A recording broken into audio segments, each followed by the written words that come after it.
Приятели, здравейте! Намирам се пред красивия водопад Късак, който се намира Късак или Късак, не знам точно как е ударението, в непосредствена близост до едноименното село, край село Доспат.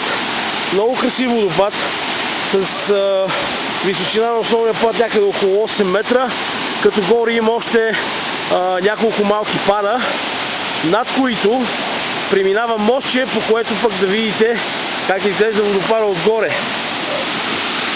До тук се стига по стълбички, там има стрелки, по които може да видите маршрут, който се изкачва отгоре, за да минете през мостчето и да стигнете началото на маршрута, където е селото.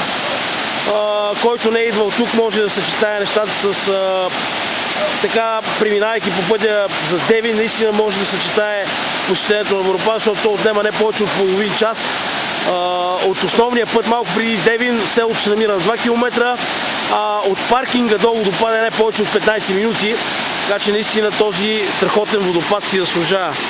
Водопад Късак, край Девин и девинското едноименно село. Наистина страхотен, завчера и вчера валя, затова водата има леко кафеникъв оттенък, но пък наистина водната струя и така дебита на реката, Сърнишка река, мисля, че се казваше, наистина впечатляващ. Страхотно място и е много добре маркирано, обезопасено, и поздрави за местните хора за инициативността им.